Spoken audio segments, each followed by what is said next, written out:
Welcome engineers, स्वागत है आप सबका एक बार फिर से डिप्लोमा होल्डर्स पर। आज के इस वीडियो में हम एमपी व्यापम सब इंजीनियर के प्रीवियस ईयर क्वेश्चन पेपर का पार्ट 43 करने वाले हैं। तो वीडियो में आगे बढ़ने से पहले अगर आप चैनल पर नए हैं तो वीडियो को लाइक और चैनल को सब्सक्राइब जरूर कर लें। तो हम वीडियो शुरू करते हैं।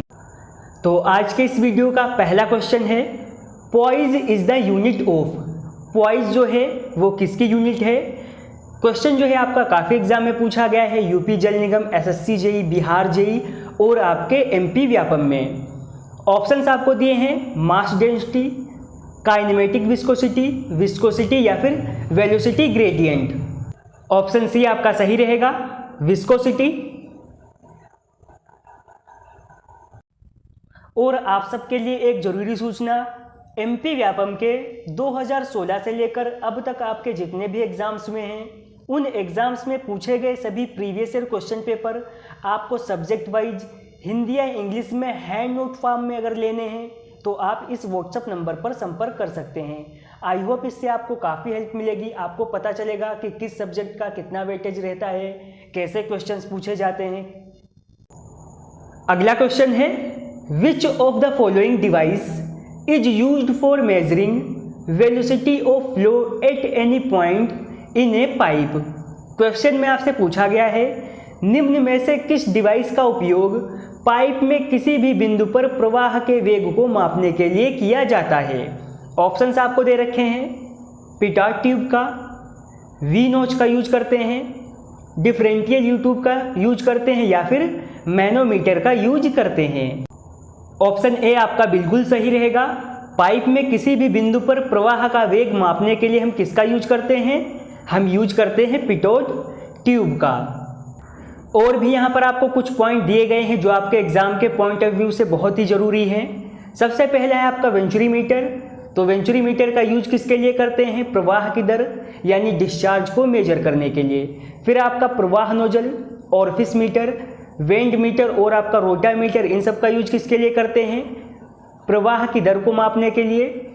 पिटोट ट्यूब का यूज करते हैं प्रवाह की दर के साथ में वेलोसिटी को मापने के लिए।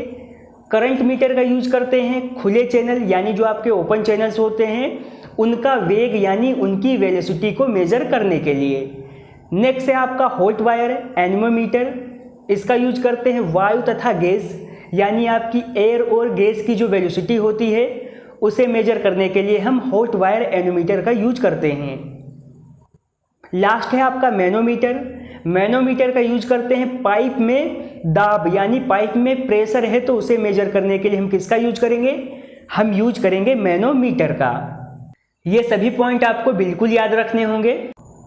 अगला क्वेश्चन है, it is the product of elastic stress and the area of a flowing liquid is called as. Question में आपसे पूछा है, कोई आपका प्रत्यास्थ प्रतिबल है और प्रवाहित तरल का जो एरिया होगा उसे क्या कहते हैं? प्रेशर फोर्स कहते हैं, इलास्टिक फोर्स कहते हैं, ग्रेविटी फोर्स कहते हैं या फिर विस्कस फोर्स कहते हैं? तो इसे कहते हैं इलास्टिक फोर्स। ऑप्शन बी आपका सही रहेगा। ये वाला क्वेश्चन आपका काफ़ी एग्जाम्स में पूछा जा चुका है। The ratio of weight of water to the weight of solid is called, यानी ठोस के भार तथा पानी के भार का जो अनुपात होता है उसे क्या कहते हैं? क्वेश्चन आपका एमपी सब इंजीनियर 4 अप्रैल 2016 और 3 अप्रैल 2016 में पूछा गया है। इसके साथ साथ ये क्वेश्चन आपके एसएससी जेई के एग्जाम में भी रिपीट होता रहता है। ऑप्शंस आपको दे रखे हैं, वॉइड रेशियो कहते हैं, वाटर कंटेंट कहते हैं, डिग्री ऑफ सैचुरेशन कहते हैं या फिर पोरोसिटी कहते हैं। ठोस के भार और पानी के भार का जो अनुपात होता है वो आपका कहलाता है वाटर कंटेंट। ऑप्शन बी आपका सही रहेगा। और इसके साथ में जो आपको ऑप्शन दे रखे हैं ये भी जो है काफ़ी वैल्यू रखते हैं, इनसे संबंधित आपके एग्जाम्स में पूछे जरूर जाते हैं। नेक्स्ट क्वेश्चन भी आपका हाइड्रोलिक इंजीनियरिंग से है, which of the following is used as a standard orifice. Option में आपको सारे ओरिफिस ही दे रखे हैं लेकिन यहाँ पर आपसे स्टैंडर्ड ओरिफिस पूछा गया है कि निम्नलिखित में से कौन सा है? Submerged orifice, sharp edge orifice, re entrant orifice या फिर ड्राउन्ड ओरिफिस? तो दिए गए ऑप्शन में से जो आपका स्टैंड ओरिफिस है ये है आपका sharp edge orifice. Option B आपका सही है। अगला क्वेश्चन है आपका, in a triangle channel section the most economical section is achieved when sloping side makes an angle of डेस विद द वर्टिकल।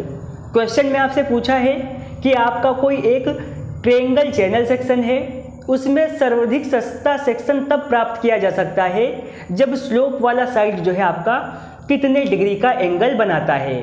ऑप्शंस आपको दिए गए हैं 90 डिग्री का, 45 डिग्री का, 60 डिग्री का या फिर 30 डिग्री का। ऑप्शन बी आपका सही रहेगा 45 डिग्री।